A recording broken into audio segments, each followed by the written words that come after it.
اس وقت یہ ہے کہ اصل نماز یہی ہے، یہ سورہ فاتحہ۔ چنانچہ میں آپ کو حدیث سنا رہا ہوں جو صحیح بخاری میں بھی ہے، صحیح مسلم میں بھی ہے، جامع ترمذی میں بھی ہے، سنن ابی داود میں بھی ہے، سنن نسائی میں بھی ہے، اور بہت سی کتابوں موجود ہے۔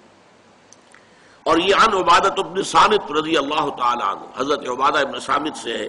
مرفوعا کہ حضور نے فرمایا لا صلاۃ لمن لم یقرأ بفاتحۃ الکتاب، اس شخص کی کوئی نماز نہیں ہے جس نے کہ سورہ فاتحہ کی تلاوت نہیں کی۔ اب اس سے ہمارے ہاں ایک بڑا اختلاف پیدا ہوا، وہ نوٹ کر لیجئے۔ ایک رائے یہ ہے آپ اگر علیحدہ نماز پڑھ رہے ہیں تو ظاہر بات ہے کہ آپ کو ہر رکعت میں خود پڑھنی ہی پڑھنی ہے سورہ فاتحہ۔ جب باجماعت پڑھ رہے ہیں اب کیا شکل ہو؟ امام پڑھ رہا ہے سورہ فاتحہ تو کیا مقتدی کو بھی پڑھنی چاہیے؟ اس حدیث میں جو الفاظ کی شدت ہے اس کی بنا پر رجحان یہ ہوتا ہے کہ یقیناً اس صورت میں ہر شخص کو لا صلاۃ لمن لم یقرأ بفاتحۃ الکتاب، جس نے کہ فاتحہ کی تلاوت نہیں کی، قرأت نہیں کی، اس کی کوئی نماز ہی نہیں۔ تو یہ موقف ہے امام شافعی کا، یہی مسلک ہے ہمارے اہل حدیث بھائیوں کا کہ آپ چاہے اکیلے نماز پڑھ رہے ہو، چاہے امام کے پیچھے پڑھ رہے ہو، اور چاہے امام جو ہے وہ جہری رکعت پڑھا رہا ہے اور چاہے سری رکعت پڑھا رہا ہے۔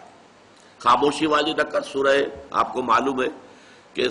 نماز جو ظہر اور عصر کی ہے تو چاروں رکعتیں جو ہے وہ سری ہے، مغرب کے اندر آ کر دو جہری ہیں ایک سری ہے،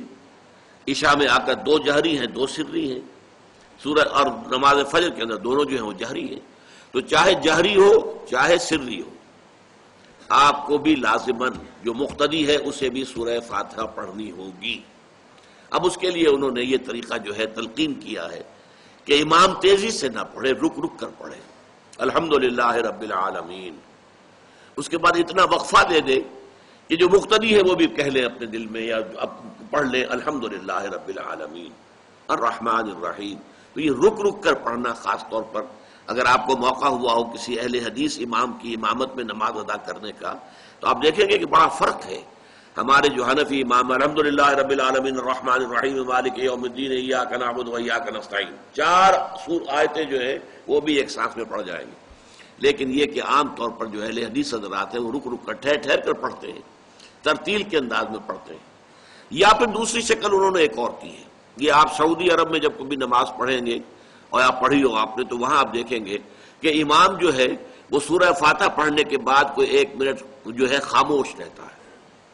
تاکہ آپ اب جو مقتدی ہیں وہ اس وقفے میں وہ اب سورہ فاتحہ پڑھ لیں، پھر وہ قرات کرے گا، کوئی اور آیات اس نے شامل کرنی ہے تو بعد میں شروع کرے گا، درمیان میں وقفہ ہوگا۔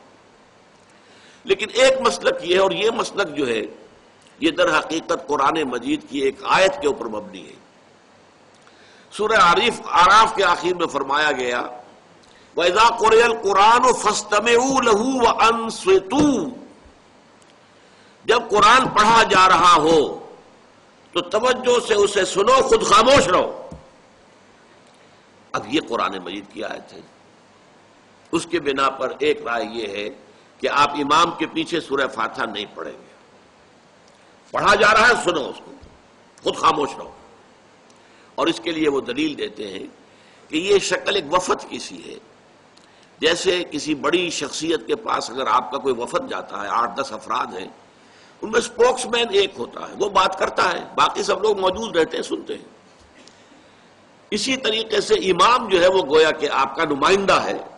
اور وہ پڑھ رہا ہے الحمدللہ رب العالمین الرحمن الرحیم مالک یوم الدین، تو امام کی قرات ہی آپ کی بھی قرات ہو گئی۔ گویا کہ اس آیت سے، اس حدیث سے اختلاف نہیں ہے، اس کی تعبیر سے اختلاف ہے کہ امام کا قرات کر لینا در حقیقت مقتدیوں کی طرف سے بھی قرات ہے۔ اس میں جو حنفی مسلک ہے وہ بہت سخت ہے، اور وہ یہ ہے کہ چاہے سری نماز ہو اور چاہے جہری ہو، ہر کسی بھی حالت میں مقتدی جو ہے وہ سورہ فاتحہ نہیں پڑھے گا۔ اب اس میں ذرا سا سوال پیدا ہوتا ہے کہ جہری رکعت میں تو اس آیت کا اطلاق ہو جائے گا کہ وَإِذَا قُرِئَ الْقُرْآنُ فَاسْتَمِعُوا لَهُ وَأَنصِتُوا، سری میں تو اس آیت کا اطلاق نہیں ہوتا۔ بہرحال یہ مسلک ہے امام شافعی کا، ایک انتہا پر ہے، ہر صورت میں سری ہو یا جہری ہو آپ کو پڑھنی ہی پڑھنی ہے۔ اور امام ابو حنیفہ دوسری انتہا پر ہیں کہ چاہے سری ہو چاہے جہری ہو کسی شکل میں نہیں پڑھنا۔ امام مالک کا مسلک ہے درمیان میں، اور میں اس میں کوئی جھجک محسوس نہیں کرتا کہ میں آپ کے سامنے عرض کر دوں کہ میں اس پر عمل پیرا ہوں۔ وہ کیا ہے؟ جہری نماز میں خاموش رہو اور سنو۔ اس آیت کا اطلاق ہو جائے گا جب بلند آواز سے پڑھ رہا ہے امام تو پوری توجہ، فاستمعوا لہ، اپنی پوری توجہ کو اس کے سننے کے اوپر مرکوز کر دو اور خود خاموش رہو۔ سری رکعت میں البتہ جبکہ وہ بھی خاموشی سے پڑھ رہا ہے، آپ بھی خاموشی سے پڑھ رہے ہیں۔ بہرحال ان چیزوں میں نے یہ سب کو بیان کیا ہے تو اس سے جو میرا مقصود ہے وہ یہ ہے کہ معلوم ہو جائے کہ اس میں کوئی بڑی بنیادی بات نہیں ہے، نہ یہ کہ جو حنفی ہیں وہ اس حدیث کا انکار کرتے ہوں کہ لا صلاۃ لمن لم یقرأ بفاتحۃ الکتاب، کیسے وہ انکار کریں گے؟ اور نہ ہی کوئی جو حنبلی ہے یا اہل حدیث ہے وہ قرآن کی اس آیت کا اختلاف کر سکتا ہے کہ اذا قرئ القرآن فاستمعوا لہ وانصتوا، لیکن یہ کہ اس کے پھر اس سے جو احکام کا استنباط ہے اس میں اختلاف ہو جاتا ہے، تو اس کو نہیں سمجھنا چاہیے کہ یہ کوئی بہت بڑی اہمیت والی بات ہے۔